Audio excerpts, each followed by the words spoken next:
we heard that shit back in the day, we lost our fucking mind. We thought it was amazing. But yeah, well, so that's what Demetrius reached out for you. Okay. And we were really, really honored to have you for this show. Yeah, definitely. Awesome, man. But yeah, some quick intros would be good, just so you know who the hell you're talking to. Yeah, for sure. Habibi, you want to start? Oh, real quick, I'm just I'm recording this for you guys too, so I'll send it to you after it's all done too. Oh, Right awesome. on. Nice, nice. Very cool. So go ahead, Habibi. Tell us about yourself. Yeah, man. So I'm Habibi Ali. I'm a host of the show. Extremely excited to have you on the thing that we do once a week here, hosted by Demetrius and Rock as well. Bradley, welcome to the thing, man. Yeah, right on. Thank you. The show. So what is it exactly? What do you do? Like variety show? I mean, you said you do improv and you write Variety jokes is and the stuff. thing for it, man, for sure. So the show has been like a concept I've had for a long time. Just be a really well-rounded comedy show. The idea is to make the audience viewer feel included as though they were part of the process of creating the show as we go along. So they could vote on sketches, they can send in suggestions. Eventually, I want to get to that stage of it where it's way more interactive. But right now, it is just more or less me shooting videos, putting stuff online, seeing who's interested, getting my really talented friends to come on and tell me what they're working on and promote their stuff as well. So it's in its infancy for sure. It became kind of like a quarantine project, really. So Right. hopefully it'll get there though, where I'm thinking about it becoming more and more interactive and virtual. Cool. Right on, man. Right on. Nice. Awesome. D, you want to introduce yourself? We're Yeah, just doing man. like quick intros. Yeah, man, everything looking all right, sounding all right. I think Yeah. so. I think Everything set up. so. All right. Well, yeah, so me, I mean, my whole story, entertainment wise, I mean, I've been doing improv about 7 years now, like with Habibi. So that's kind of my thing, you know. And probably about what, like 3 years ago, you know, we started this thing, Dollar Refund, which was all about taking improv out of the traditional box of being on the theater and like trying to take it to the people, you know, and trying to see like what are the real world applications of this thing, because it's like we talk about it all the time, like, you know, improv, we can use it in life, you know, it helps you become a better person. And it was like, all right, well, how can we apply that, you know, instead of just coming up with characters and stuff on the stage, how can we really use improv as a tool to affect that kind of change? So that was the mission with Dollar Refund. You know, we went out there, did a little bit of teaching, like taught at a nursing home, did some teaching at schools, stuff like that. Taught some, what do they call them? At-risk youth at the Annie Malone Family Center. And yeah, man, I mean, since then, just been continuing to try to teach improv, try to come up with applications for it. And that leads us to here, you know, where I'm, you know, doing the podcast with homies and meeting new folks on Twitch and in the greater internet, you know, and trying to connect with them, using improv to connect with them as well. That's me. Awesome. Right on.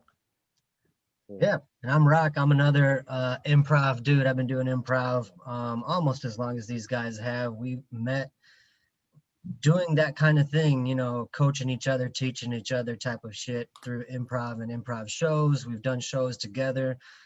So yeah, I love improv. I try to coach and teach wherever I can, wherever anyone will allow me to.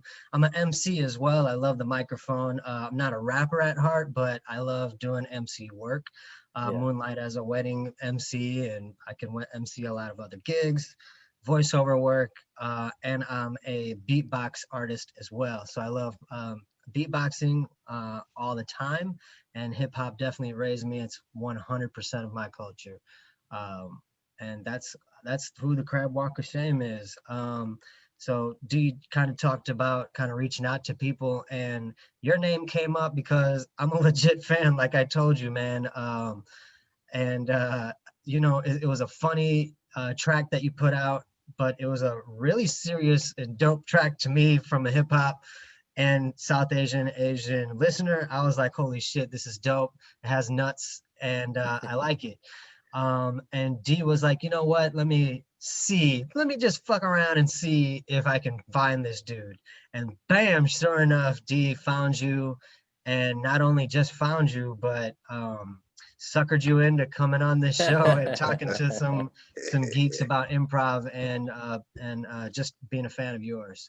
And you know, Dee's probably told you that what we talk about on the show is just being an artist, being a creator, and then how to manage that with life and life principles. So thanks for coming onto the show, man. Nice Yeah, to for sure. very much nice to meet you. For sure, for sure. And then, I mean, for me, as you know, I grew up.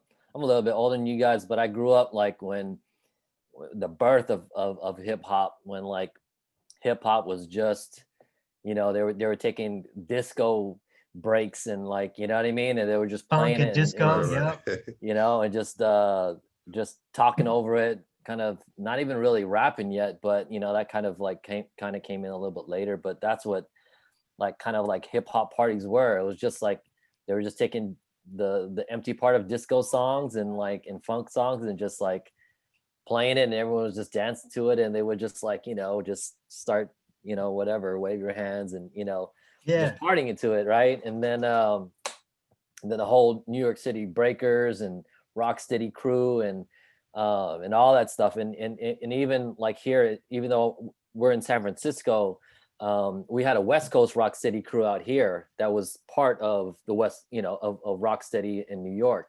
Yeah. And those guys, they were called the Knuckle Neck Tribe out here, Mhm. but sooner than later they became the West Coast Rock City crew.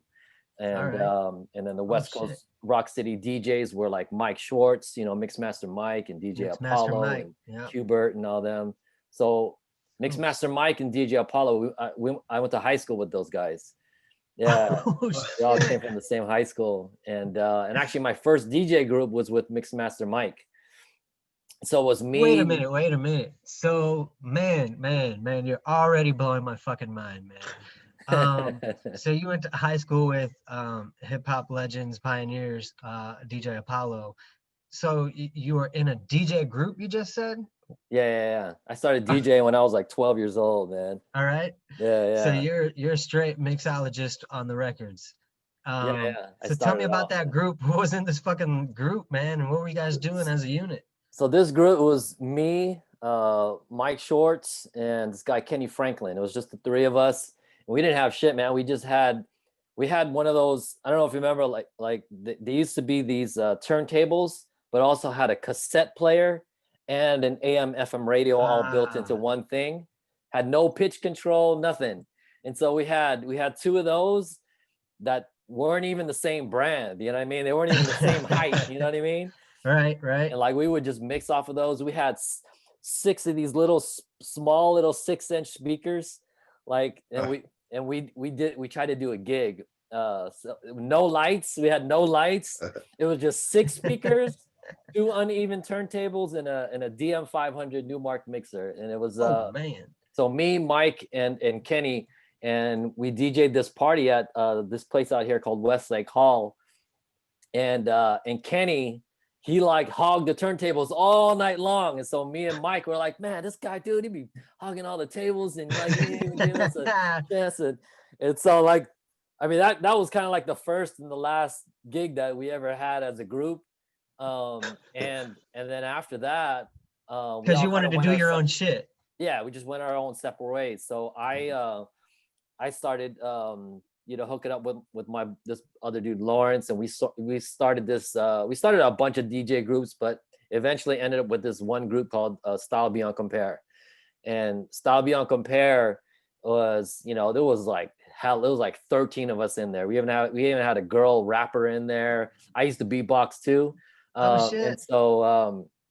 And so anyway, so out of that whole original SPC tribe, Rick Lee he ended up on the radio. So he's over here on KML, and he's still there to this day. He's been on there for like 25 years, you know, since high school till now. Still doing his thing. And so anyways, so and then like so this was back in shit, man, what was this? 80, I'd say 84, 85 or something like that. Maybe 84. So Mike went his separate ways, and all of a sudden Mike came out with a mixtape, you know, and it was just him scratching the Planet Rock. Basically, the whole tape was just him scratching the Planet Rock. And it was still when it was just like that was still like that was like fresh back in the day, right? That was like that was the shit. Like nobody even knew how to do that, right? Shit, it's still fresh to me. Yeah, and then he was doing the whole it's time. I'm sure you guys like heard like people do that like for fucking 45 minutes, like straight. You know, he was just doing tricks like that, and for basically a lot of us out here, no one was doing that. And so Mike became like the dude, you know what I mean? Like everybody like learned from him. He was like teaching people. Then he taught this dude Rich, which you guys probably know as Qbert, right? Yes, right. So I mean, Qbert was also doing his thing, but they collaborated, and they kind of like they just like I don't know who taught who, or if they both knew, and you know they kind of just like you know figured shit out and started doing. Shit would even they would just take like a record and take the needle and just like do tricks like on it like that, and you know just like off the wall shit. I got hip to Mixmaster Mike on a album. I think it was like Cyclops or something called Cyclops. I think it was like late 90s when I heard this, or maybe early 2000s. I'm an 80s kid. I was born in 85. But I got hip to Mixmaster Mike on that album, and then like some shit after that he had, but Eye of the or something Cyclops, and then Spin Cycle. That was the next album that I remember him having. Really dope DJing shit right there. Yeah, absolutely.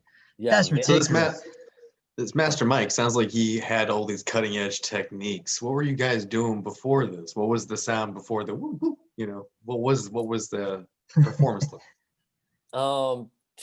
It was basically just, you know, that and just cutting and scratching, like just basic stuff. And then he just like him and Qbert, they just kind of like did some off the wall shit. Yeah. Like that whole crabbing shit. Like that's like they just invented that. They didn't sticky even finger shit. Yeah. Yeah. It was just like awesome. It's just amazing like how they were to do it and then do it on beat, and you know what I mean? Like Like you don't have to tell me, man. Yeah, it's still crazy to me. Yeah, that's ridiculous. Yeah, it's still an exceptional skill to learn, and not everyone knows how to do. Especially today when it's, I don't want to say press play DJs, but there's not vinyl in front of you, and that's a big difference. Yeah, DJs nowadays, they're just turning a knob and going, exactly. DJ. Disc jockey, no discs. But I understand. So that obviously inspired you to do the 4 elements of hip hop. You said you beatbox. Did you break? I used to So break you're a dance. B-boy. So then you picked up the mic.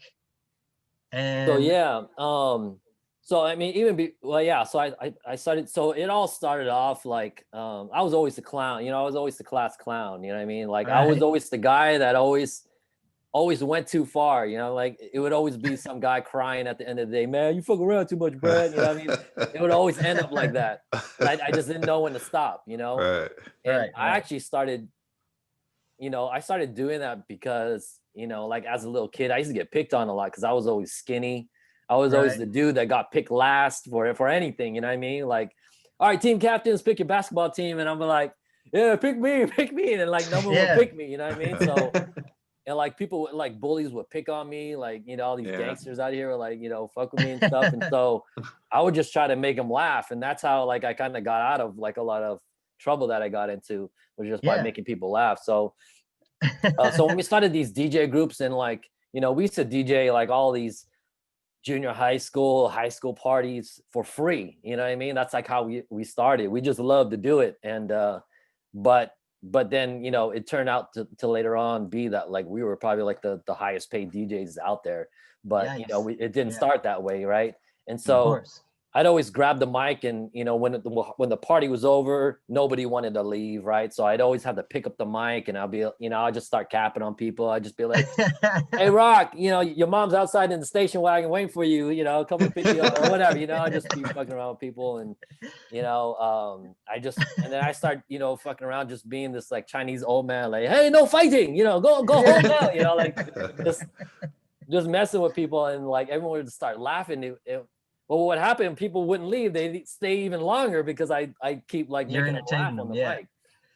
And then we'd start beatboxing and just fucking around, and then eventually, that just became a thing. Towards the end of every party, I would just pick up the mic and we would just fuck around. We'd beatbox. We would. So, did you have other rap names before Tai Mai Shu? Because Tai Mai Shu is the greatest fucking Asian rapper name that will ever stay, that will ever be. That name didn't actually even come until 96. So I made that song back in 96. So 96. So let's go back. So after like me, Mike, and Kenny, we kind of broke up. I started this DJ group with a bunch of my other friends, and we kind of did our own thing. And then from that, I started getting to music producing. So I started getting to like the 4-track and the reel to reel and cutting and splicing, and getting into the studio stuff. And I wanted to get into music production for like motion picture and all that stuff. That never happened, but we started building studios. So I built one in the garage of my condo at the time. And then my buddy, he built one at his place. He built one underneath in the basement of his parents' restaurant. Oh, wow. I built one on the top of. I used to own a car, and then I owned a car stereo shop, right? So I got into. I was all about beat. You know what I mean? I was that mini truck that had like hella speakers in it. Like everybody knew I was coming like 8 blocks away. You know what I mean? And so I used to install beat. That was like my main kind of thing. So I ended up owning this car stereo shop, and I built a recording studio on top, and I just used to like mess around. We used to record people, and then I used to like pick up the mic, and I just like, I start fucking around again, Yeah. And then so one day these popular DJs out here, I'm not going to say their name, but they wanted to do a mixtape. And then I started doing that on the mic, and they were like, "Dude, that's some funny shit, man. Let's, you should put that on. You should put that. Can you do a skit in between, like, one of my, one of the sets or whatever?" All right. And so I started doing that, and then one day I was just fucking around. I was making a beat, which is the 39 cent, the Tai Mai Shu beat that you guys know. Yeah. And like I was selling beats, but that beat, for some reason, like nobody even wanted that beat. You know what I mean? Because it So you had that made big that ass beat. gong That's in the dope. beginning. Yeah. It was just nobody wanted it. So Right. I was just playing it, and I was fucking around, and I just started freestyling. I just what you hear like that's out there right now, that originally started just like on the top of my head. Like the first verse was just on the top of my head, and I was just fucking around. And there's actually a version of it somewhere floating around YouTube where it's the actual freestyle version, and you could tell too, because I'm like, I keep pausing, I'm like, it was really choppy and sloppy, but it was still pretty dope. So anyways, Yes, it was. Yes, yeah. it was. So then, so that guy Rick Lee, the guy that's on the radio, he was doing a bunch of mixtapes for the DJ group. I wasn't part of the DJ group anymore, but he continued it on, and he was doing mixtapes, and then he was like, "Hey, we should put that on the mixtape on ours." And then so we did it, and then after it got released, like a week later, it was like all over Napster. Like I don't know who put it on there, but somebody put it on there. And I got this letter in the mail from Napster. I should have kept it, man. But I got this letter, and it said, for the past 3 weeks, I was the #1 most downloaded song. Oh man! Oh man! Oh my god! Nice. Yeah. Oh my man! And I didn't even think nothing of it, because I didn't even, like, back then I was like, what the fuck is a Napster? And I just knew like everybody was against it. It was like Right. you didn't want to be a part of Napster, and so I Right, just right. threw it away. It was like the That pirate shit- YouTube, pretty much. Yeah. Yeah. Man, I'm telling you right now, that shit traveled the world because this is why I call you the Chinese, the legend that you are, of Chinese rappers. But that's so I got it after '96, obviously. I got in high school. I was the first kid with a CD burner, and I started burning the shit out of everything. I was a bootleg guy. Oh shit, I'm on film saying so. But then I started making mixtapes, right, with Yeah. shit that I liked, I made beats as well. And then like we would find stuff like yours, and then we would put that on, and then I'd get like people to request like, hey, here's 20 tracks I want on a CD, can you give it to me? And I would always slide your shit on at the end, like it was like something I would just do, like, hey, Yeah, here's a yeah. free track for you, just to get it out there. And my God, everybody hit me to it, and it was just amazing. So when you started rapping, it was in a funny way, and the Asian accent came out as a joke, and you just started freestyling it as that person. Yeah, well, back in high school, like me and my other buddy, so like I used to always make fun of my grandfather, which I didn't say it was my grandfather because I didn't want him to find out, so I always said it was my uncle. Yeah, Right. yeah. And so if you ever like look at any of my stand-up, you always hear me talking about my uncle, and that's All right. that's kind of like the character of Tai Mai Shu. You know what I Got it. mean? Got it. And so me and my buddy, this other guy, I don't know if you might have heard of him. His name is Joey Gila.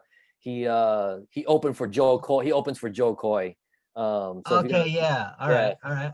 So Joey Gila. So that's another thing. Me and Joey, we went to high school together too.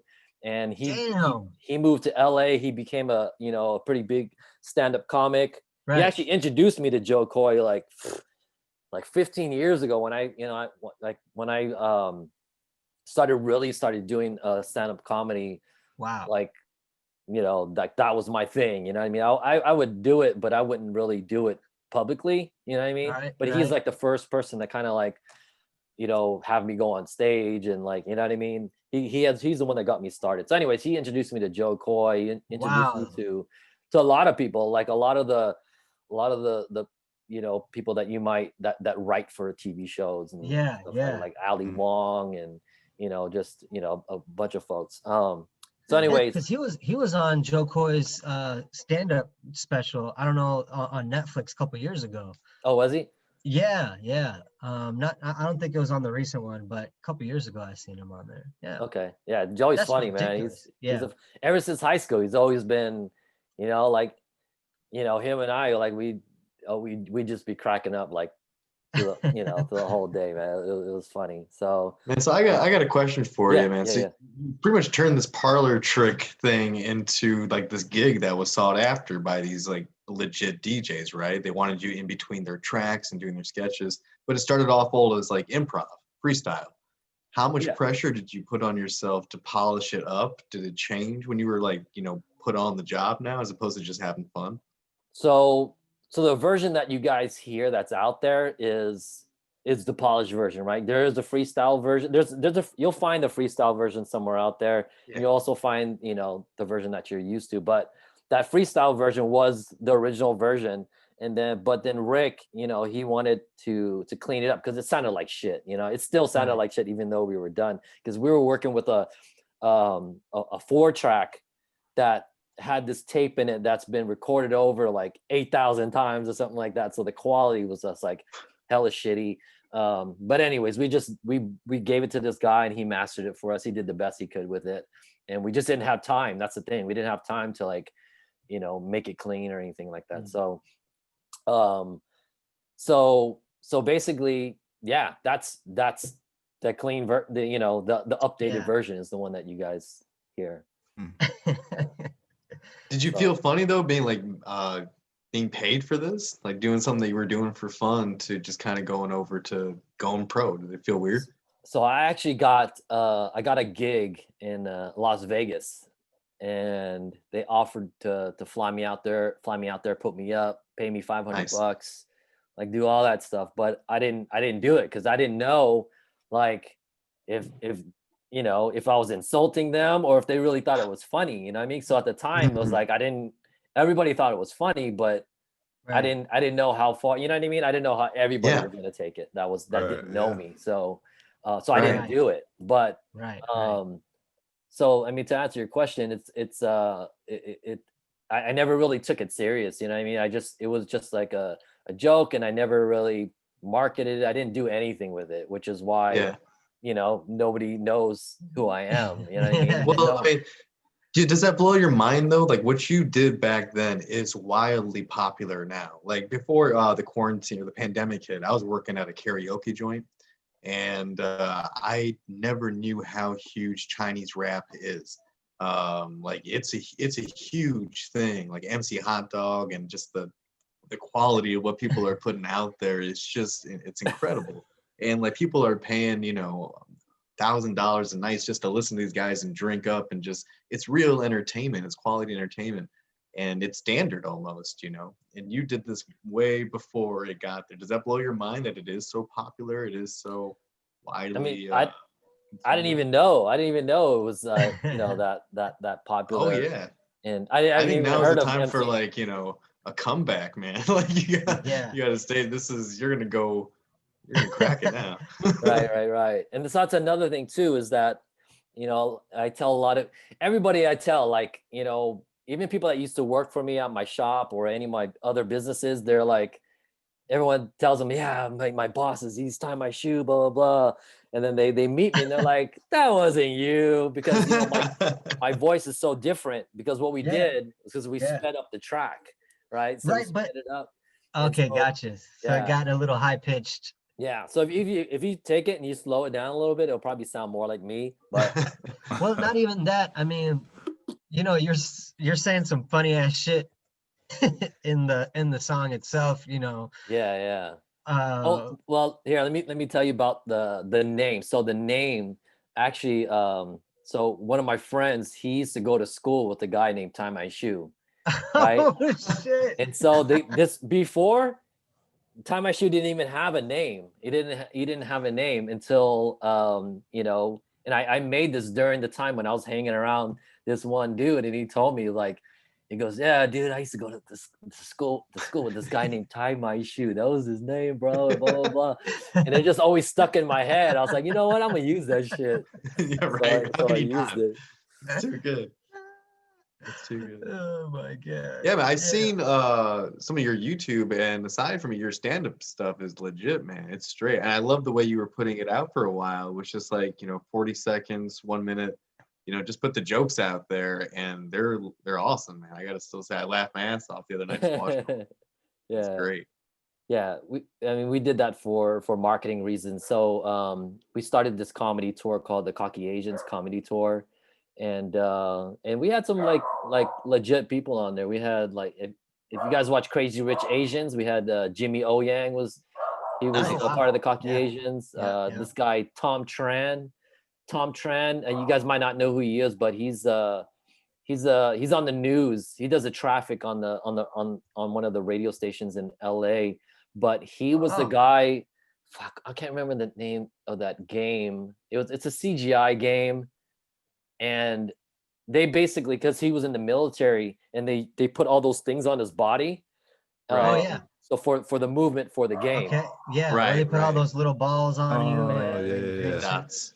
Yeah. I forgot the name of the game, but it's one of the original, like the one that kind of blew up, one of the first CGI games that, like, you Yeah, know, yeah. was huge.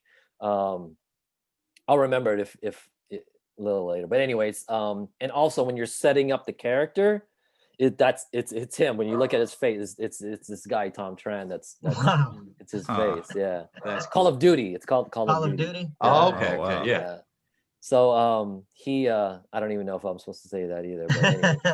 But I had We'll nothing bleep to it do out. with it, so I guess I can't say it. But he so he was part of it. Yeah, I mean, Nico Santos, he was also in Crazy Rich Asians. He was he came when we were in LA.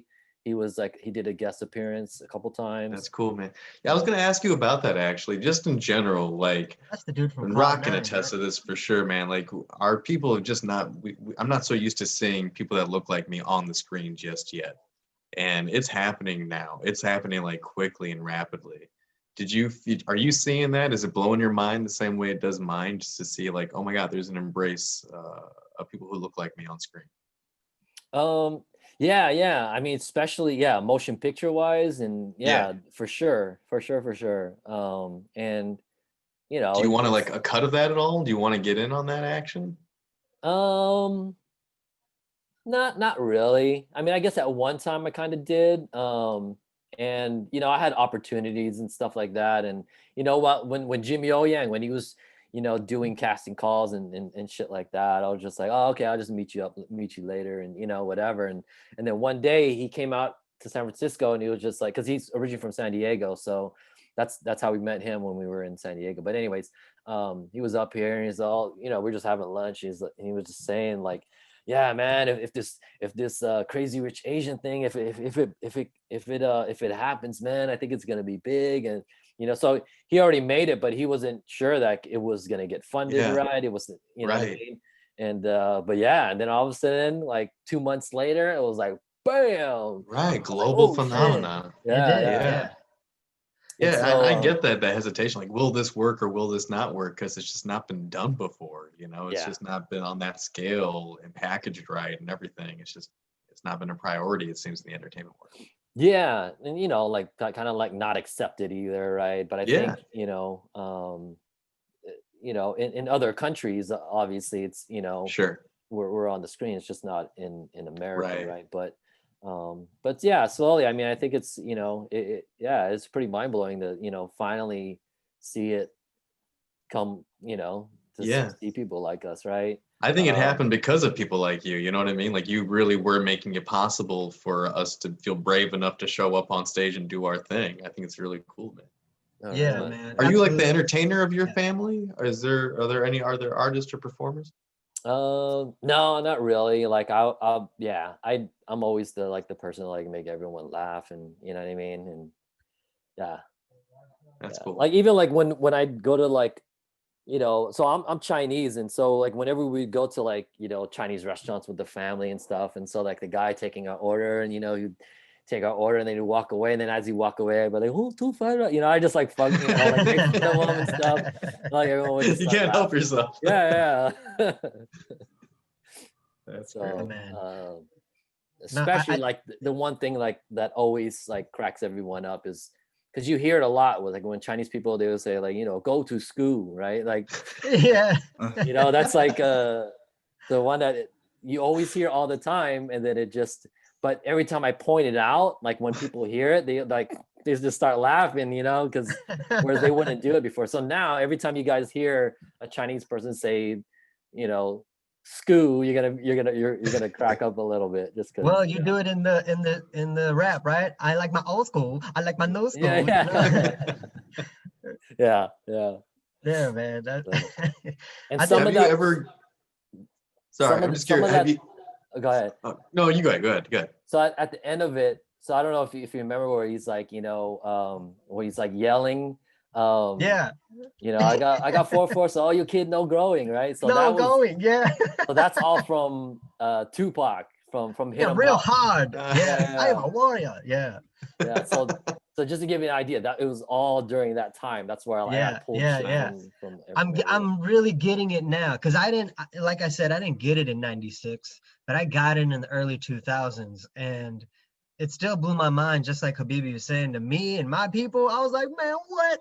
And I grew up in the city, not around a lot of Asian people, like probably all of us, like you have, and it was a big deal to see that shit, and it was a bigger deal that people were sharing it and being a fan about it, and then to hear you kind of go on to other things kind of in that entertainment realm is good, because that's what we definitely need more of.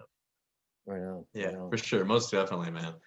It's one of those things too. It's like we heard that stuff growing up, and then it's like, oh, that was just, there's no real person to that. That was just a thing that happened. So to see you in the flesh, it's like, oh yeah, we do, we are real people who create these things.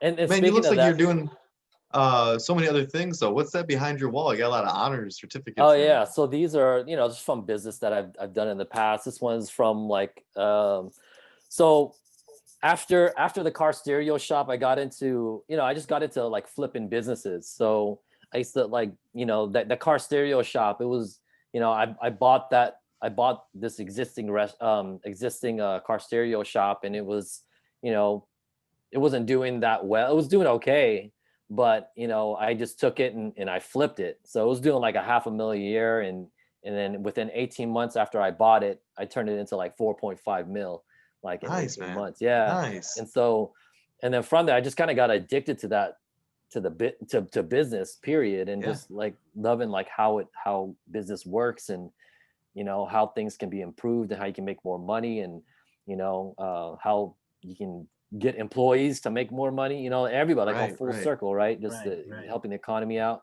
So anyways, I found this restaurant for sale. I bought it, flipped it, started doing some more, ended up keeping 3 of them for myself. And I just fell in love with the whole food industry, and I put myself through culinary school, and I was able to cook for this is the mayor of San Francisco, Oh, wow. Actually Wow.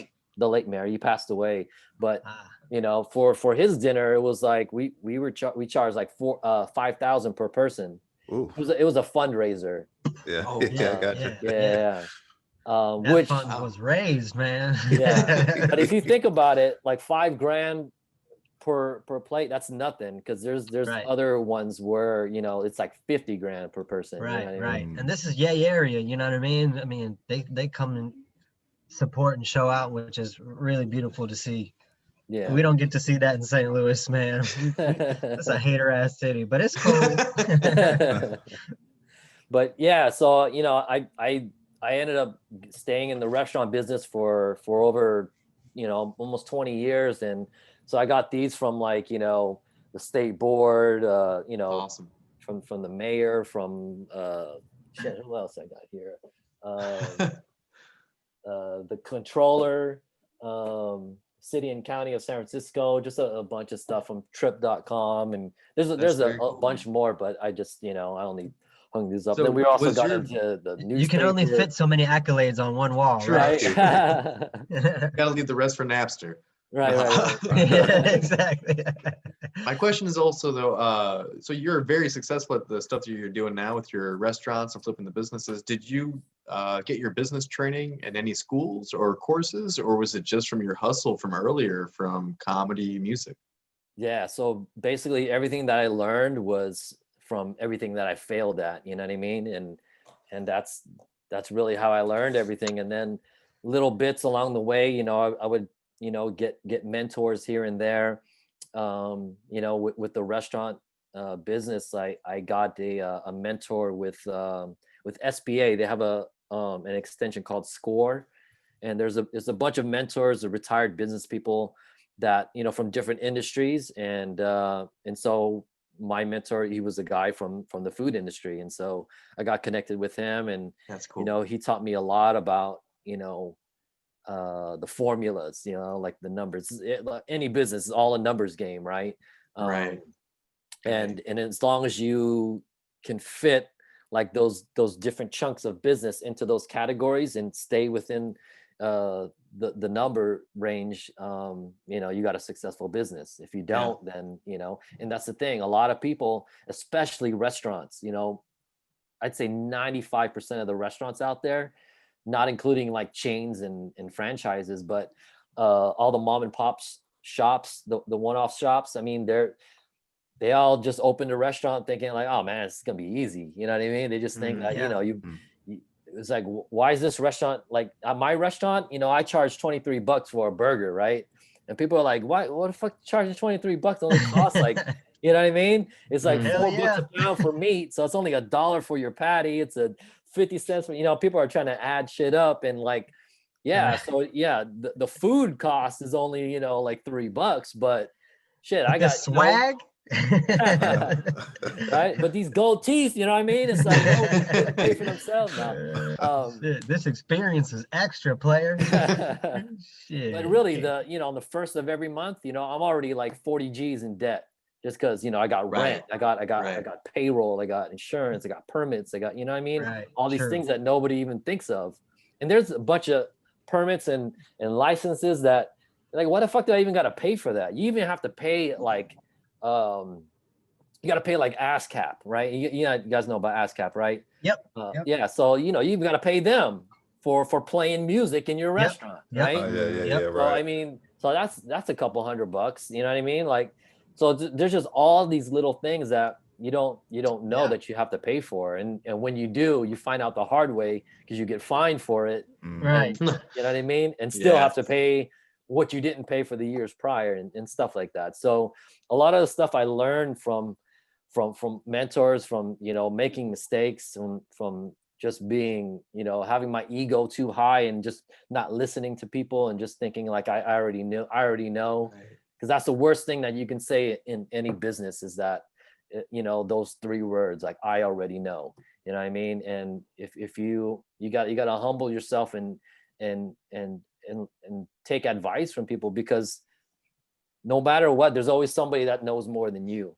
And that's why I was Right. talking to Demetrius earlier. It's like, you know, you guys with your improv stuff, I mean, you guys could be selling lessons like, you know, lesson 1, lesson 2, lesson 3, lesson 4, lesson 5, you know, you can just do a whole series of that and you can just sell it. And the thing is with videos, you know, you make them once and you can get paid for 10, 20 years down the road. Just Yeah, like, true. if you guys know who Russell Brunson is, he's the founder of ClickFunnels. Okay. So ClickFunnels, are you guys familiar with like sales funnels and stuff like that? So No. Not really. so basically a sales funnel is something that there's something that will attract you to click on something, and once you get in there, Yeah. you know, you put I your know what you're talking email, about. sign up for a free webinar, whatever it is. Mhm. They always offer you something for Yeah. free. This is like part of affiliate marketing, like one of the Kind of, fundamentals yeah. of. Yeah. Yeah. So it's called the sales funnel. And basically what it does, it just takes you to the next step. So whereas, you know, going to a website, Yeah. you can just browse around, you go wherever you want. But a funnel, it's like you only got one option, and it's just to go there. It's right. You go wherever it takes you. So anyways, so this guy, Russell Brunson, he, like when he was in college, he made a potato gun, you know, out of PVC pipe and all that stuff. Oh. And so he made a DVD on how to make a potato gun.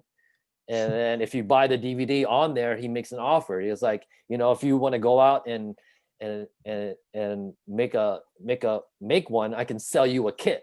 And the kit has all the parts, and all you gotta do is put it together. And so that's what they call an upsell, right? So you get entered to a funnel, you end up buying this DVD with instructions on how to build it. And then from there, it's either, then they direct you to upsell you to buy the kit, right? And that's, you know, basically that's the sales funnel. So a funnel is basically where you want them to end up. So if you guys have your classes, if you do 10 classes, you want them to get to class 10, right? But you start them from, you know, just a video, getting them interested to click on it, to actually get video 1 for free. And then, you know what I mean? You leave all these cliffhangers, all these things like that are unfinished. And then that goes on to 2, 3, and 4. Then you can That sell. just lures you into the next step. Yeah. Just upsell. Any business, that's all it is. It's upsell. Yeah. Right. And so anyways, that's what I was telling Demetrius. I mean, you guys could be, you know what I mean? Yeah. That's killing. You want like 5% or something? Is that what you're looking for? That's funny because if you guys know who Tony Robbins is, we know Tony Robbins. You know, in order to be coached by Tony Robbins, it's like he'll charge you $1 million for a month of coaching, right? Like right. And that's not even like a month straight. That's just, and so it's that and 15% of your business. So that's right. True. But at the same time, you know, he'll take your business to places you never even like Sure. So like ClickFunnels, you know,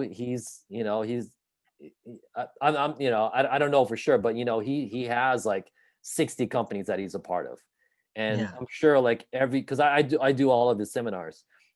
And so every company that, you know, he recommends or he endorses, I'm pretty sure he's got a hand in it, right? So of course. Yeah. And so I'm just looking at him like, man, these are all the people that, you know, because those are his terms, you know, it's $1 million, which he's not even taking any new clients, but it's $1 million and 15% of your company. That's So, amazing. Wowzers. Is that something you want to get into, really, like business coaching on that scale, or are you I just happy do. doing your I, thing? I, Yeah, you I do want. do That's that. great. Yeah. Yeah. So I'm a restaurant consultant, so I concentrate in the restaurant space, but Gotcha. I also help other businesses out as well, because, with any business out there, it's there's two elements that you need to have a successful business, which is marketing and innovation, right? If you don't have those two, and you don't concentrate on those two, there's no way you'll grow, because without marketing, nobody knows you exist.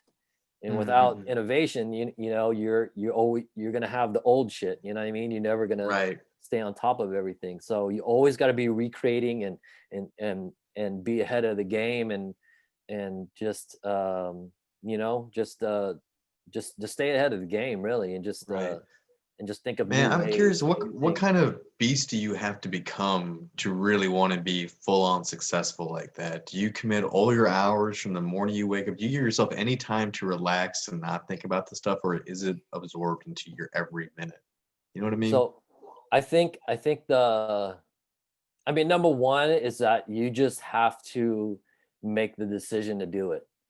You know what I mean? Because I'm sure you guys thought there's always been something like, oh man, you think you thought of something that nobody's done, right? Or Right. something, but you'll never put it together, because you're like, you just don't do it.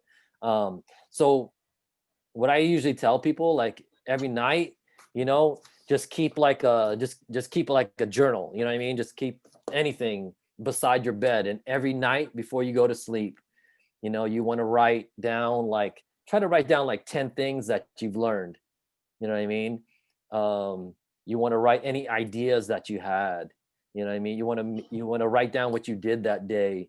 Just take notes. You know what I Yeah. mean? Because Yeah. like you look back on it like a year later, like I guarantee you're gonna be like, holy shit, I thought, you know what Yeah. I mean? I'm Yeah. actually Right. And doing it this now. You know what I mean? Right? builds a constructive attitude. Yeah. Right.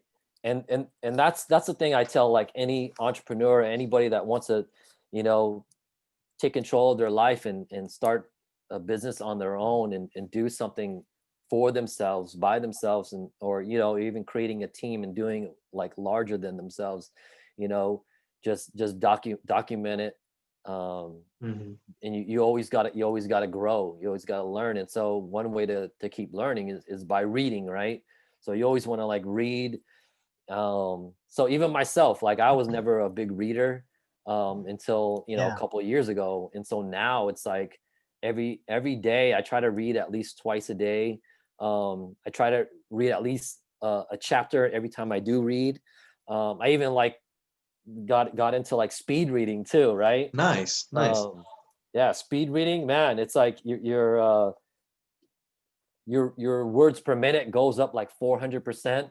You know what I mean? But your Holy comprehension goes shit. down like 5,000%. No, All right. there's a whole technique to it. And if you study, it's really not even that hard. You can look for videos out there. It's like 10 minutes. You can learn how to do it. It's pretty simple. Yeah. There's a thing like, I'll give you an example, just kind of an analogy. If you're on the freeway, right? And let's say the speed limit is, I don't know, 60 miles an hour. Well, let's just say that, you don't see any cops, right? So you just punch it and you start going like 100, right? And then when Yeah. you slow back down to 60, you feel like you're going 25 miles an hour. You feel like you're going hella slow. It's Right. because you got adjusted and you got used to that, right? Mm. So Right. if you read and you just read a little bit faster than you usually do, almost to the point where you're almost not comprehending, where you still can comprehend, but you're almost not comprehending. And you do that for the whole page. Yeah. Once you start reading like how you used to, it's gonna feel slow. That's awesome. So that's Yeah. a good way to kind of like practice and train yourself to read a little bit Yeah. faster. Because that's why I hated reading, man, because it took me forever and I have to read it over and over and use your finger. You got to use some Right. type of thing. Otherwise, you try to read and you find yourself reading paragraphs 2-3 times because you forgot where you were. You know what I mean? We had And these you're not tapes when we comprehending. were. Sorry, go ahead, Brock.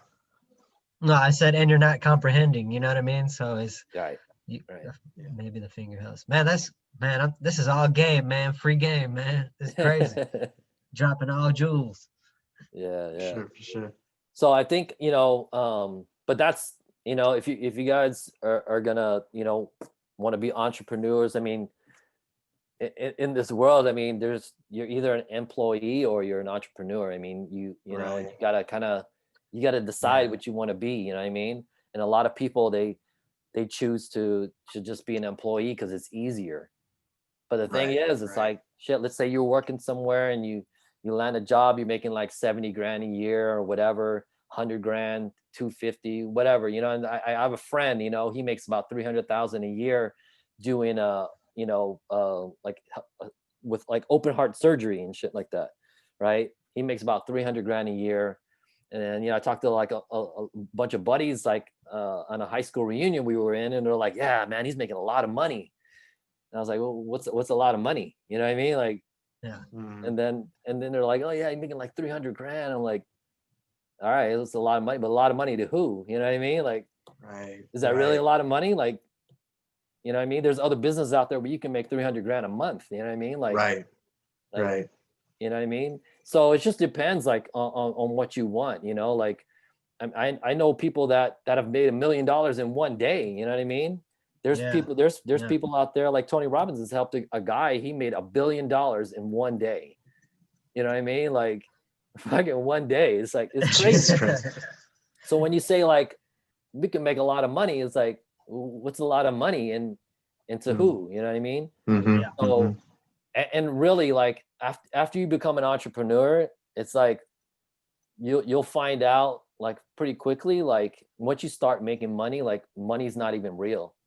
mhm, mhm. It, Right. it sounds like a little weird, right? Because you do have to, you got to pay for everything, but like if you get it in your head that money's not real, is gonna change everything, man. Yeah, it has less of a lock on you, probably, right? So Yeah, you can just kind of infinitely get as much of it as you want. Yeah. and it's Yeah. really just Yeah. mindset too, because a lot of people are thinking like, oh, I don't have no money, or I need money for this, I need, you know what I Right, mean, and right.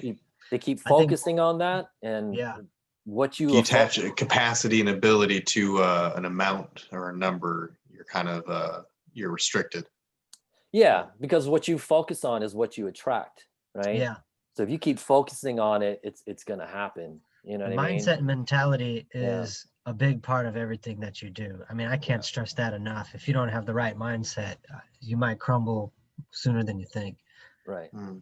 And that's how, like I haven't I haven't had a boss since like 90, the early 90s. And it's like, Nice. I used to always get fired from everywhere I worked just because that's like I was never an employee. It wasn't me, you know what I mean? Right. So, but Yeah. it's like get in where you fit in. Not everybody's cut out to be an True. entrepreneur at the same time, right? Because it Sure. is Sure. the thing is with the entrepreneur, like I'd say the fastest way to get thick skin and become an entrepreneur is join a network marketing company. Yeah. That'll get you, you know what I mean? That'll get you to the point. If you can succeed or at least make any type of residual in a network marketing company, Mm. you can do anything because you you you have to get used to rejection. That's what it is, Mm. right? With any sales, it's just with network marketing, you've got this one thing. If you're trying to like start a business, let's just say you're trying to, even if you're trying to start like to build an app, or even like what I'm talking to you guys about your class, right? So it's like you still got to create it, you still got to make sure that you're not stealing shit. You gotta make sure, yeah, you gotta make sure it's legal, it's legit, like what you're teaching people are right. Then you gotta put the app together, you gotta pay for the shit. So the thing is with network marketing, the product's already done. You just grab whatever they have and all you're doing is selling it. So the thing is that to be in any network marketing company, it's like it's cheap. It's like 25, $100 a month. You know what I mean? It's like nothing, Right. It's Right. like if you get a business license, it'll cost you more than any network marketing company out there. But you don't have to concentrate on the product and creating something. All you got to do is go out there and sell it. And so that's the next thing, is going out there, presenting it to people and getting rejected, getting the fucking door shut in your face, getting people saying no, people thinking you're crazy, you know. And so once Right. you get it in your head that who gives a fuck like what people think, you know what I mean? You think fucking you know, like, I don't know, Jeff Bezos gives a fuck what people think about him Right, when he's flying right. around in his private jet, you know what I mean? Like, Right. you think Kanye West Right. cares about all those people who he fucking dissed at that concert while he's like, Nope. you know, chilling on his yacht? Like, who gives a fuck? You know what I mean? It's Yeah, like, yeah, you gotta do you, and you know what I mean? That's definitely, man. yeah. Yeah. 100%, So man. so That's what's everybody up. concentrates on what everybody else thinks. And, you know, if you're doing Right. something different, and that's the thing, 95% of the people in this world, they all got a job, right? And they think that's the way it's supposed to be, because we're all taught to go to Right. school, get good grades, go to school and go do the 40-40 plan, right? Work 40 hours a week for 40 years and get 40% as a retirement, right? But like Yeah. later on, you think about it, if you're making 40% what you're making right now, you're gonna be able to live, you know what I mean? Later, Nah. Right. 40 years, everything's gonna be way more expensive. You know what Right. I mean? Right. Like out here in San Francisco, shit, 40 years ago, you could buy a house for like 20 grand. Now that same house is like 1.5 million. You know what I mean? It's like, it's ridiculous. Mm. So Man, I'm loving everything you're talking about, man. This is everything that we actually talk about and share about every day with one another and try to practice in life, you know. And yeah. it's really awesome to hear, you know, you talk about it from experience. It's amazing. Yeah. I mean, I'm right there right now deciding next year, do I want to get back into some kind of program? Do I want to get into some kind of business school or something like that? But what it sounds like, I'm getting a really fair insight here, and just go for it. Just try it out. Experience is Yeah. going to matter far more than anything you get in the classroom. Yeah, for sure. Definitely. You know, I'll go there and learn as much as you can.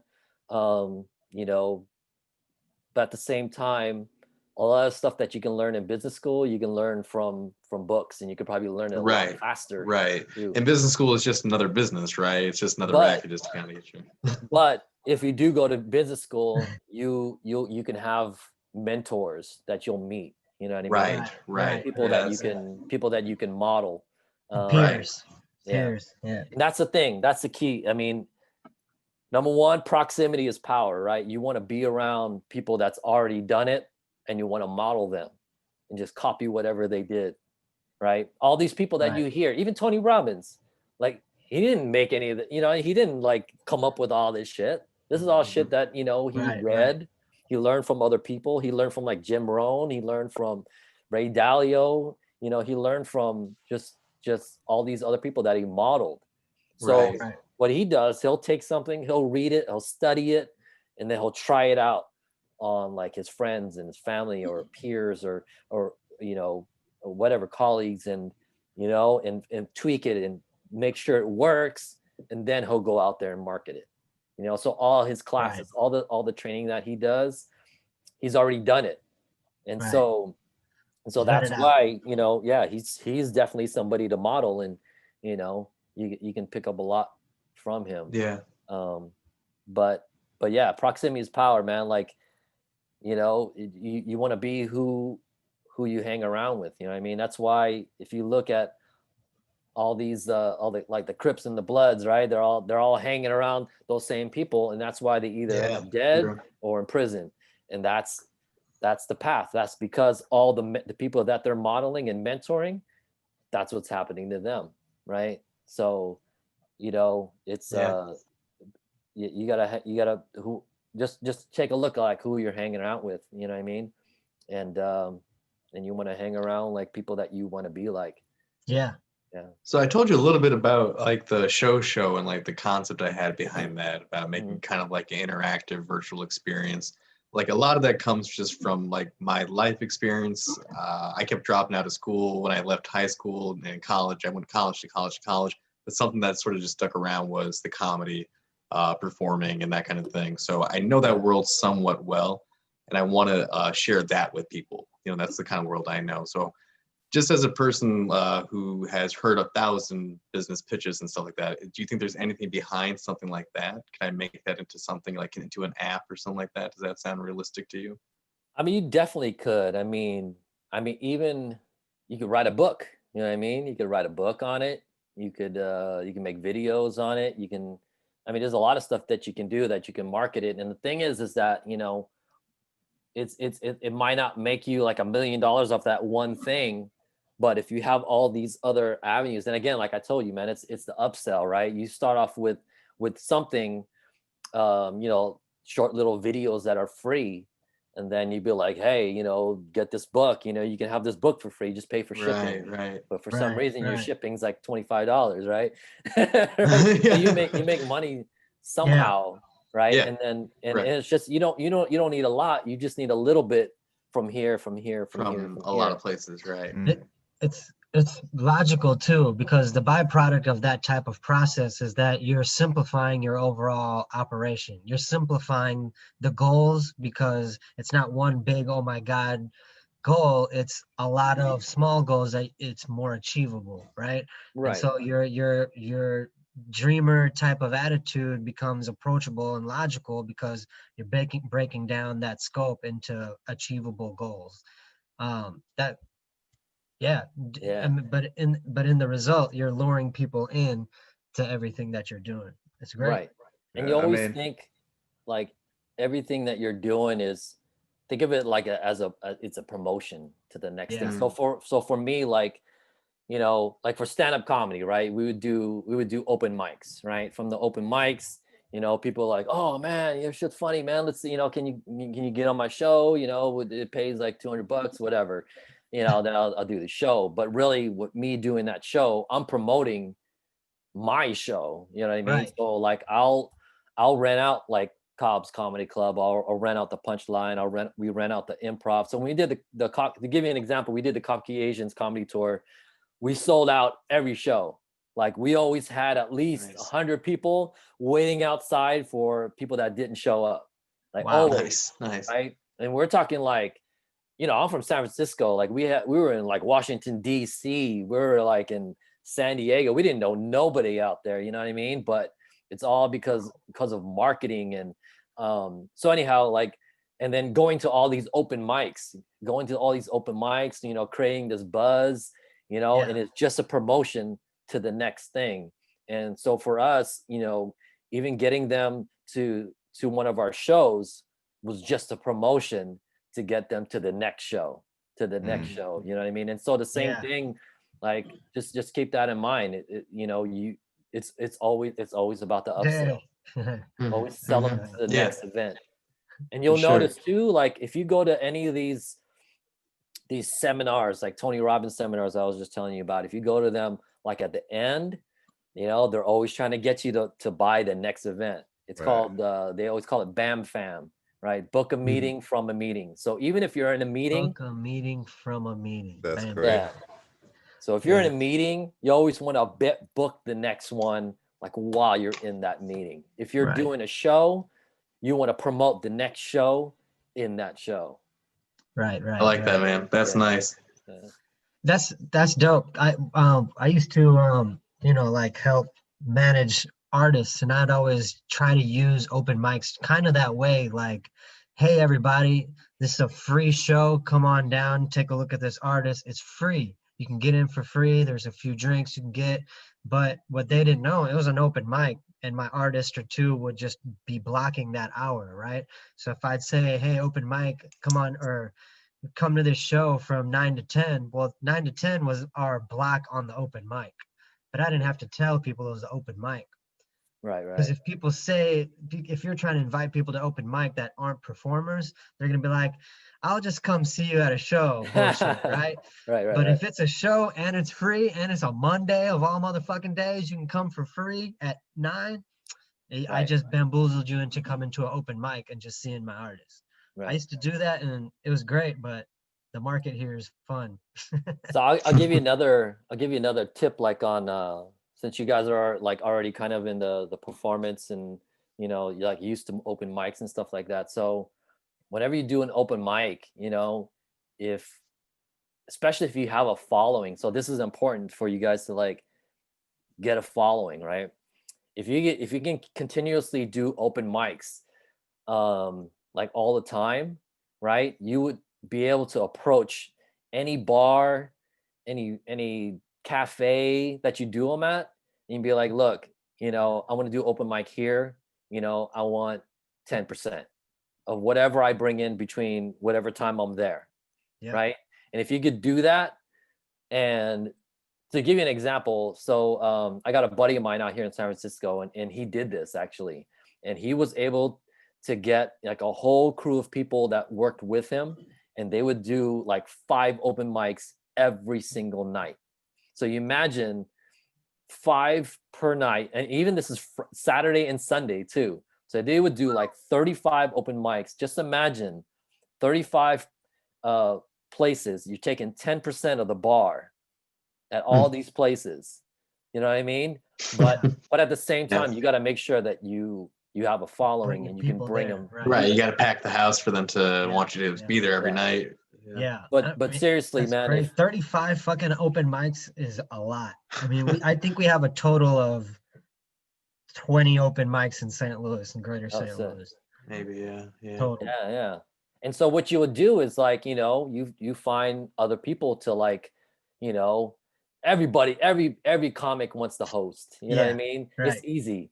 It's be like, yo, man, and then during your thing, you just give them a jar, and you just be like, yo, after the second guy does the set, just go up there and just ask for donations. Yeah.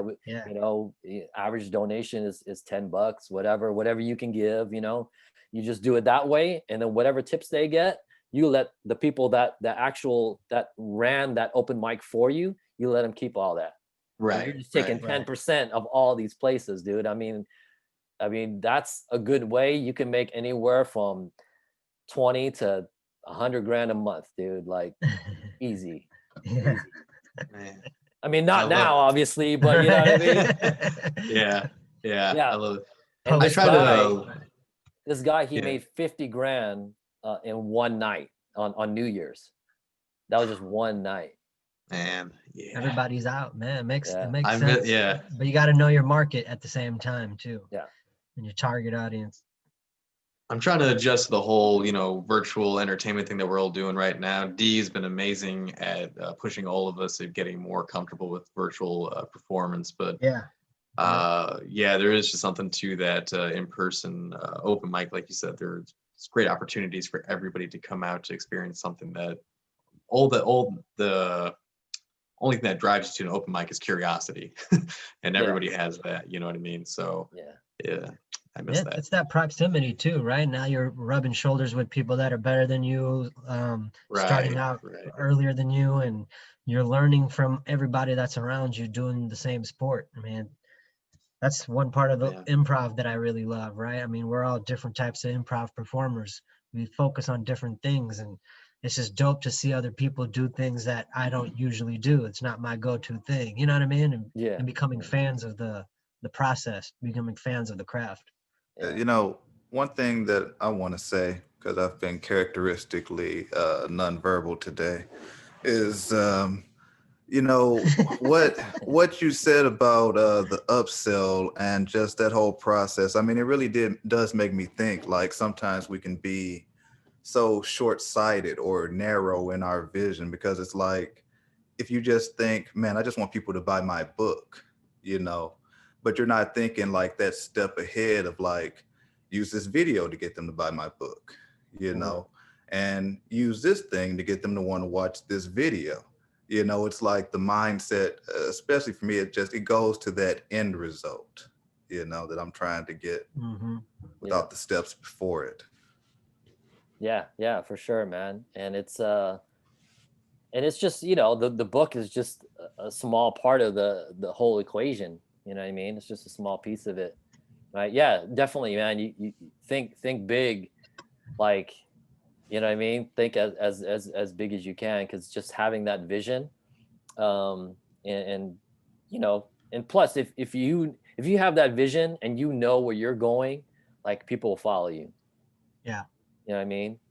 People will follow you. Like, so I'm involved with like a couple of network marketing companies that I was just able to build a fat teams with, just because well, number one, the product was dope. It's a vacation club. Like, I was able to go to 16 trips in like less than 12 months. You know what I mean? Like my wife and I were gone like every 2-3 weeks. And people were just like, holy shit, how the fuck you doing this shit? You know what I mean? Like, how do you do this without working?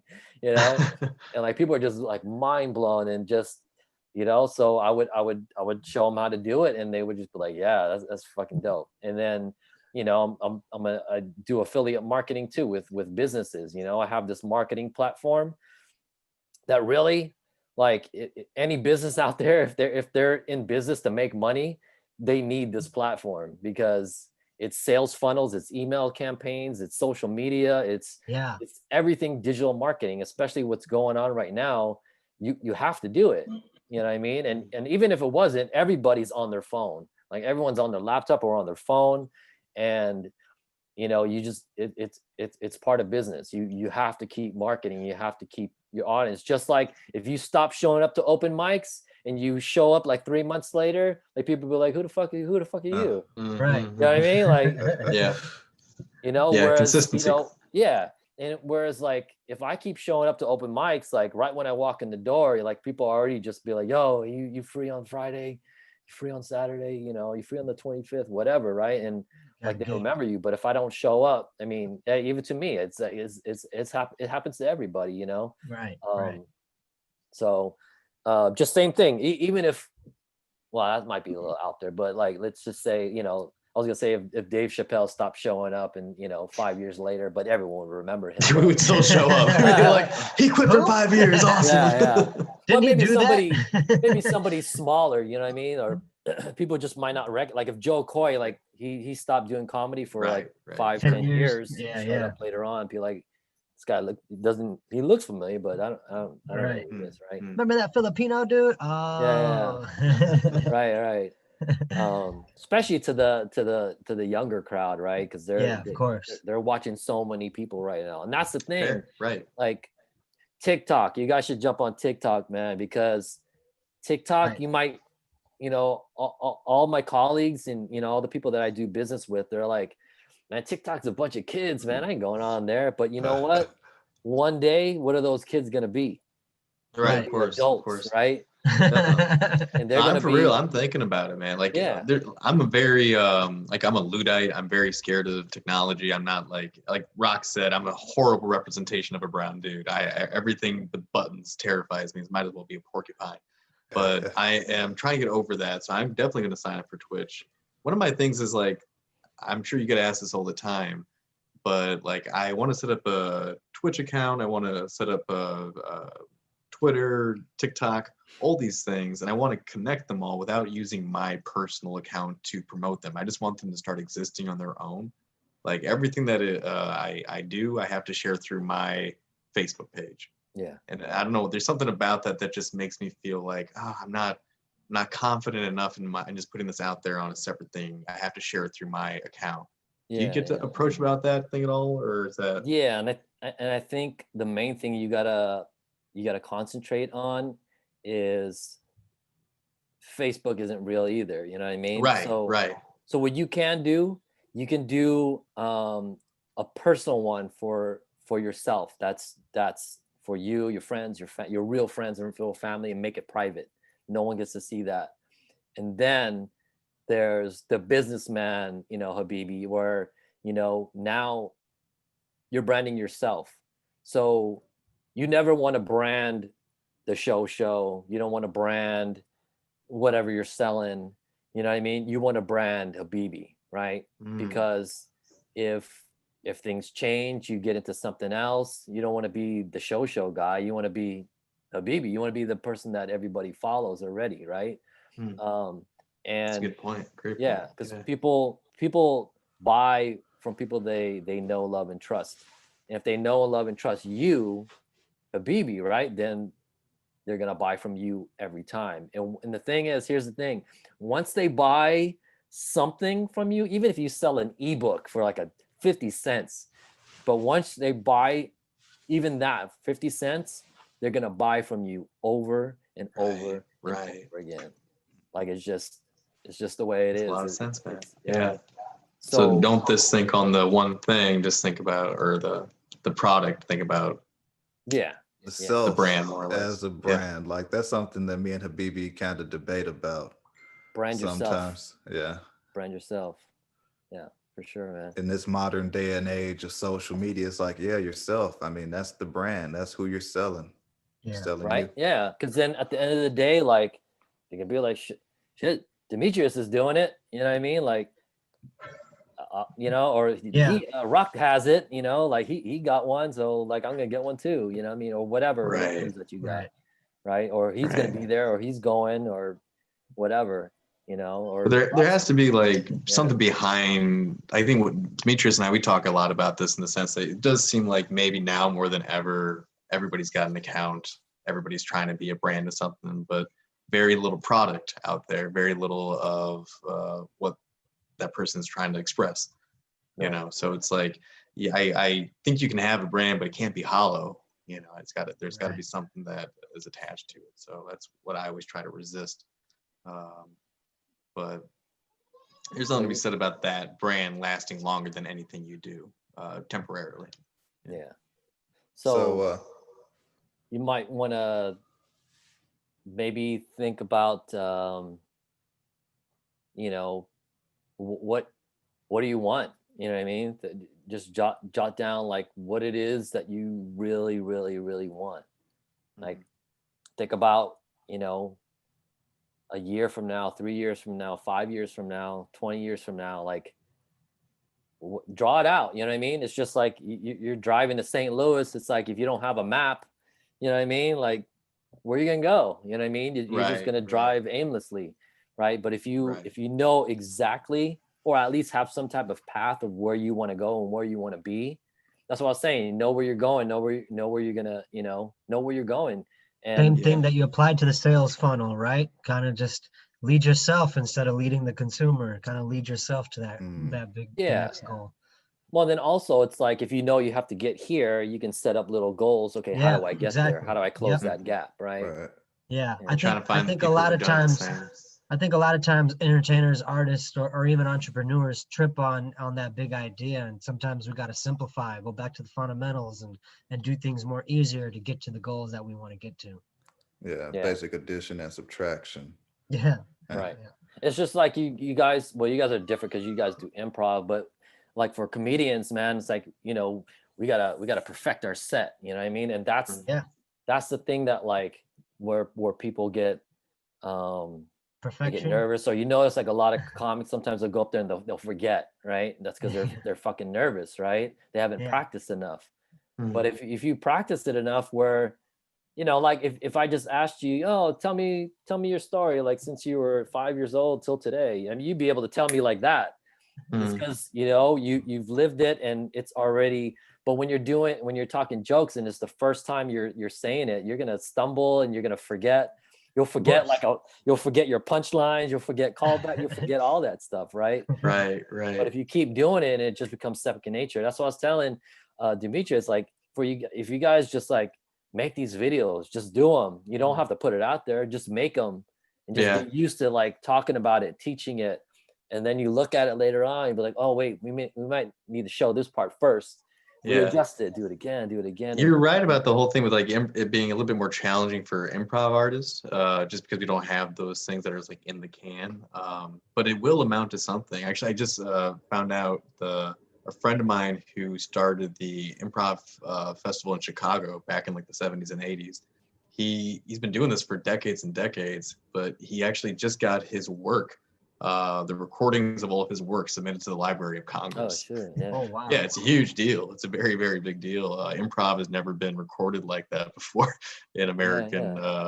So it's possible. You're right. You're absolutely right. Even in this art form that we do, that just kind of comes and goes. There is a way to contain it and record it. Yeah. I try to do that a little bit on even the show, but Yeah. So I'm thinking that Rock might have to go in a bit. Is that accurate?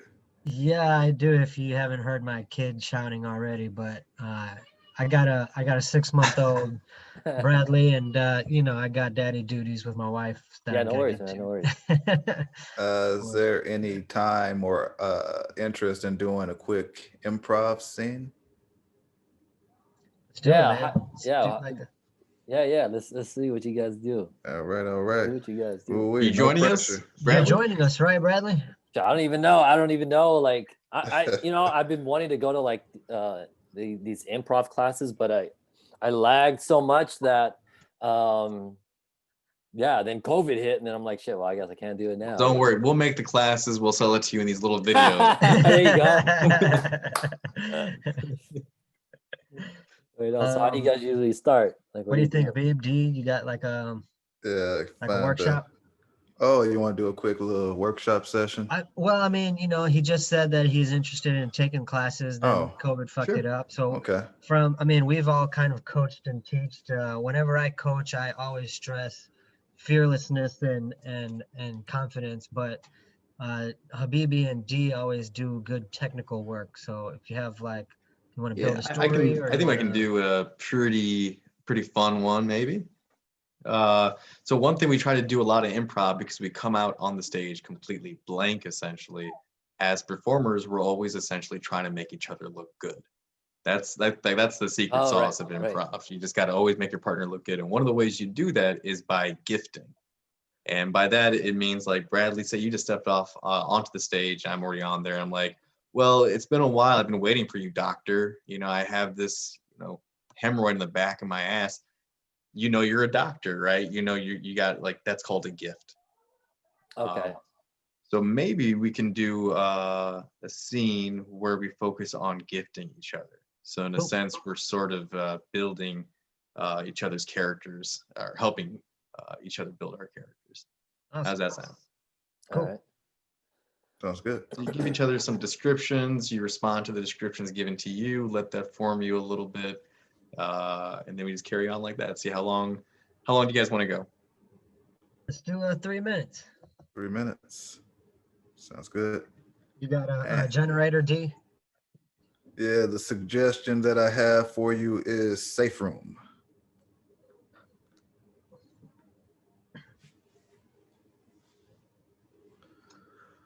Oh shit. Well, Look, I'm- Habibi. I know, look, we've been trapped in this safe room for about 5 hours now, and you just keep working out. Hey man, you can take it easy as much as you want. You can munch down on those Three Musketeers as long as you need, but I'm telling you, you got to be ready. You got to be ready when they come for you, brother. I think I hear them outside. I think I hear them outside, D. One of them's got a really high-pitched voice while the other one just sounds like Barry White. Oh my God! Do you see this, Locke? You see this? I think this is like a safe room. What do you think, Jeff? Jeff, you gotta take your head off to hear me, man. You hear me? It looks like a lock. You think we can pick it? And No. you See, hear him? You hear that? I think he's gonna try to break this door down with that lock, man. see, Oh, this hurts my fucking wrist. Hey, Jeff, maybe your deep voice can kind of rattle the lock. What do you think? Yeah, maybe the vibration of my voice can So, pick Did it. you hear that? I heard it, Habibi. Look, you're over there, you're getting roid rage, all right? You're working out too hard, you're getting angry. Okay, it's one thing when you got like a little 7-year-old bitch out there just whining about how they're gonna. You heard that other dude though, man. sister, call me a bitch, man. Oh, man. He doesn't know I'm 7'2". Fuck this. Hey, you have that grenade you can attach to the lock so you can blow up the lock and get these assholes out of the safe room? Dude, I think that other dude left, man. That little bitch is just talking about he's gonna blow shit. He ain't doing it. Give me one of You're those the Three bitch. Musketeers. Shut Man. the fuck up. Dum, dum, dum, dum. Give me one of the. He ain't gonna do Have shit. no, You're right. yeah, you got to get one of these Three Musketeers, man. You know you always got to put on a suit of armor when you eat a Three Musketeer bar. Fair. You got to stop your workout. You got to go. You got to put on the whole. There it goes. There's the helmet. Jeff, give me that. All right. Thanks. You got the grenade on there, right? Do you have the detonator? Yeah, I got it right here. All right. let's blow this bitch up. No, I heard him again, dude. I heard him again. He's back. The dude Oh yeah, is in. fuck you, dude. I'm gonna blow your shit up, motherfucker. Cannot believe I've been eating these Three Musketeers. That's supposed to be working out. All right, Jeff, count it down. You're supposed to be walking 3, around. 2, 1.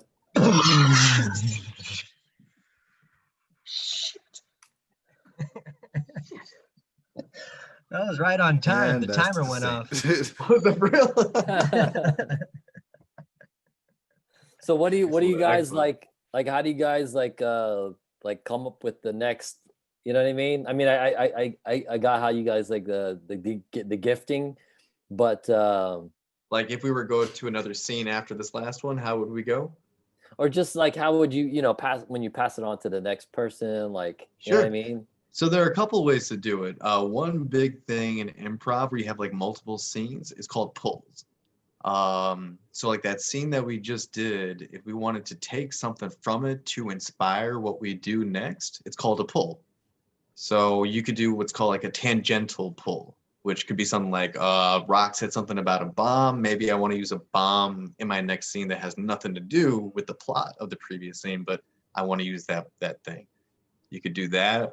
You could do a character pull, like Rock was talking with that high-pitched voice or something. Right. So maybe now I want to do a character that's going through puberty in my next scene, right? Yeah, or you can You even can take that always- character back in time, like in a jump, and pull that thing. This is how I got my voice. You know, like, Right. You could do a character dash, time dash. These are all Right. called pulls. And they essentially are kind of the things that make it all seem glued together.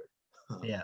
Essentially, we just try to create that reality, right? So if we already got to hip that D and Habibi were in a safe room, and maybe we weren't in there, and Habibi gifted me saying, I think they're outside. So we haven't said anything to the scene thus far, but we just got a few gifts that they hear a few guys outside. We haven't spoken, so maybe we can be the guys outside. Right. And so now, like reality is, okay, you're my partner in crime, you know, because we both haven't contributed to the scene yet. So my gift to you is receiving that gift and then creating that gift for you as well. Like now you're partner in my crime book and we're both out of here and we got to work together somehow to get these dickheads out of this safe room. We don't know why yet. We'll get there. You know what I'm saying? Yeah. But living in that reality is going to create those scenes as well. And like within this scene, part of what Rock I think is talking about is a thing we call game of the scene. It's like the pattern that you discover.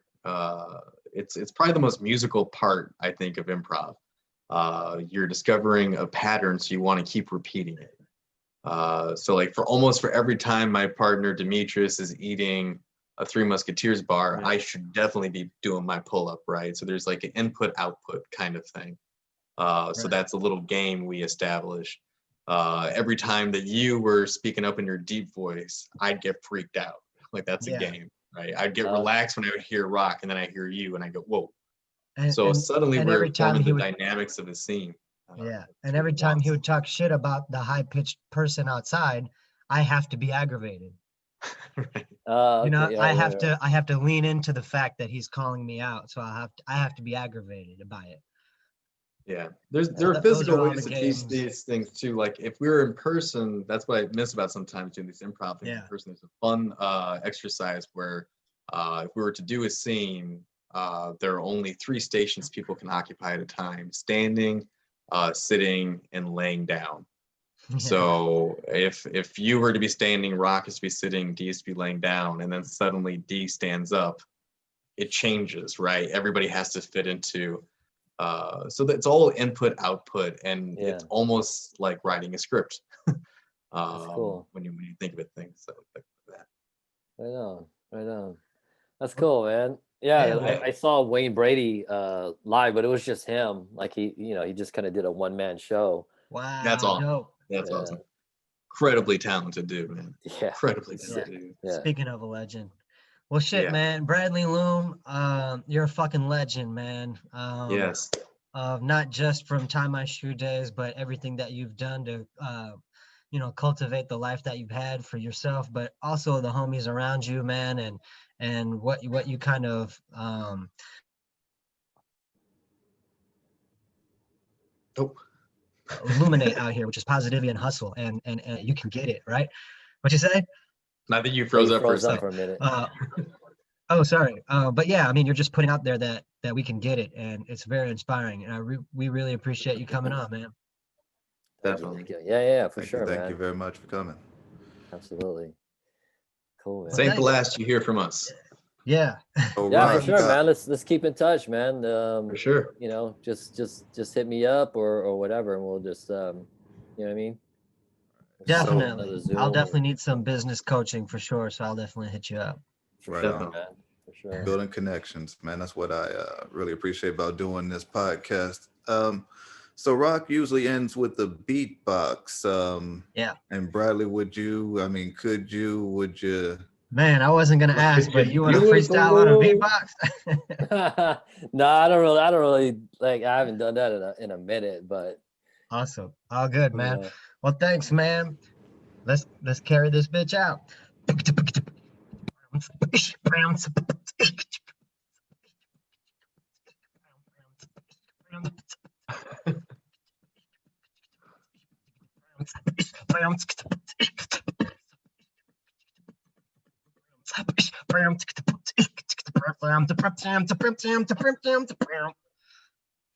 Thank you. Oh.